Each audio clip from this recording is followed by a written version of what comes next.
السلام علیکم لسنرز۔ میں ایک پٹھان کے گھر کام کرتی تھی۔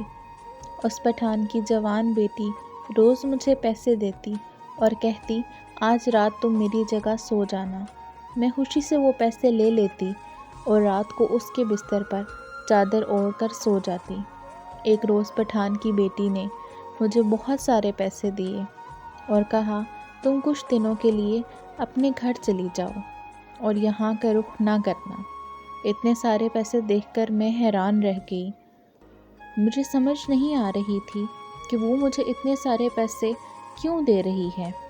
اگر میں ساری زندگی بھی کام کرتی تب بھی اتنے پیسے اکٹھے نہیں کر سکتی تھی۔ خیر، مجھے ان باتوں سے کیا لینا دینا۔ میں تو خوشی سے اپنا سامان باندھ کر اپنے گھر آ گئی۔ ابھی میں اپنی امی کو بات بتا رہی تھی کہ اچانک سے ہمارے گھر پر پولیس آ گئی۔ پولیس نے مجھے پکڑا۔ میں روتی رہی کہ میرا قصور کیا ہے۔ میں نے کچھ نہیں کیا، جبکہ وہ پولیس والا کہنے لگا یہ تو تمہیں وہیں جا کر پتہ چلے گا۔ وہ مجھے تھانے لے گئے۔ جب وہ پٹھان آیا اور اس نے میرے کان میں ایک ایسی بات کہی کہ جسے سن کر میرے سر پر آسمان ٹوٹ پڑا، کیونکہ میں جیل کی سلاخوں کے پیچھے بیٹھی رو رہی تھی۔ مجھے کچھ معلوم نہیں تھا کہ میرا قصور کیا ہے اور مجھے کس جرم میں یہاں لایا گیا ہے۔ تبھی ایک پولیس والی آئی اور میرے پاس آ کر پوچھنے لگی، ہاں کچھ یاد آیا تم کو، یا میں اپنے طریقے سے پوچھوں؟ میں نے کہا مجھے سب یاد آ گیا ہے اور مجھے اچھے سے پتہ ہے کہ اس سب کے پیچھے کون ہے۔ میں سب بتاؤں گی، لیکن آپ کو میری کہانی سکون سے سننی ہوگی۔ کہنے لگی ٹھیک ہے، تم اپنی کہانی سناؤ۔ اگر تم بے قصور ہوئی تو میں تمہارا ساتھ ضرور دوں گی۔ میرا نام سائمہ ہے اور میں ایک غریب گھرانے سے تعلق رکھتی ہوں۔ مجھ سے چھوٹی 2 بہنیں تھیں۔ میرا کوئی بھائی نہیں تھا۔ میرا باپ آوارہ تھا، اس سے گھر کی کوئی فکر نہیں تھی۔ میری ماں لوگوں کے گھروں میں کام کرتی تھی۔ میں بالکل پڑھی لکھی نہیں تھی، مگر ہم جیسوں کو زندگی بہت کچھ سکھا دیتی ہے۔ میری ماں مجھے سمجھاتی رہتی کہ میں اپنے باپ کے آگے زبان نہ چلایا کروں۔ میں ماں سے کہتی کہ آپ ابو جیسے انسان کو چھوڑ کیوں نہیں دیتی؟ تو وہ کہتی کہ ہمارے خاندان میں عورت کے لیے اس کا شوہر ہی سب کچھ ہوتا ہے۔ میں 16 اور چھوٹی بہن 15 سال کی ہوئی تو ماں مجھے اور اسے بھی کام پر لے کر جانے لگی۔ میں نے 1 ہفتہ کام پر جانے کے بعد انکار کر دیا، کیونکہ اس گھر کی مالکن بالکل اچھی نہیں تھی۔ وہ ملازموں کو انسان نہیں سمجھتی تھی۔ ماں کو میں نے کہہ دیا کہ پاس والے کالج میں ایک جھاڑو لگانے والے کی ضرورت ہے، میں وہاں کام کروں گی۔ میں نے اس کالج میں جانا شروع کر دیا۔ میں کالج میں سب کے کام بھاگ بھاگ کر کرتی تھی۔ کالج والے میرے کام سے بہت خوش تھے۔ انہوں نے میری تنخواہ بھی پورے 15,000 بڑھا دی۔ کالج میں ایک لڑکی کو میں بڑے غور سے دیکھتی تھی۔ وہ گھر سے برقع پہن کر آتی مگر یہاں اتار دیتی اور پینٹ شرٹ میں ملبوس ایک فیشن والی لڑکی بن جاتی۔ اس کا نام پلوشا تھا۔ وہ ایک پٹھان تھی اور بہت خوبصورت تھی۔ کالج کے لڑکے اس کے آگے پیچھے پھرتے، مگر وہ ایک کالے رنگ کے عام سے لڑکے کے ساتھ گھومتی پھرتی۔ سب کہتے تھے کہ یہ اسے پسند کرتی ہے۔ میں اسے پلوشا باجی کہتی تھی، کیونکہ وہ مجھے اکثر کھانے پینے کی چیزیں دیتی رہتی تھی۔ اس کا رویہ میرے ساتھ بہت اچھا تھا۔ ایک دن میں کام سے واپس آئی تو گھر میں عجیب تماشا لگا ہوا تھا۔ پتہ چلا کہ ابا نے اپنے کسی دوست سے میرا رشتہ طے کر دیا۔ ماں کو یہ رشتہ منظور نہیں تھا، کیونکہ اس کے 2 بچے تھے اور ابا کو یہ لالچ تھا کہ وہ بدلے میں پورے 1 لاکھ روپے دے گا۔ میں نے ابا کو منع کیا تو ابا نے میرے منہ پر تھپڑ مار دیا۔ اگلے دن کالج میں صفائی کرنے کے بعد میں ایک طرف بیٹھ کر رو رہی تھی کہ اتنے میں باجی میرے پاس آئی۔ مجھ سے پوچھا کہ کیوں رو رہی ہو؟ میں نے اپنی ساری کہانی سنائی اور کہا کہ ابا کو 1 لاکھ روپے کا لالچ آ گیا ہے۔ کہتا ہے اگر تو 1 لاکھ روپے دے دے تو میں تیری شادی وہاں نہیں کروں گا، پھر جس سے تو چاہے شادی کر لینا۔ لیکن باجی میرے پاس اتنے پیسے کہاں ہیں کہ ابا کو دے دوں، اور نہ ہی مجھے کوئی پسند کرتا ہے جو مجھ سے شادی کے لیے اتنی بڑی قیمت ادا کرے؟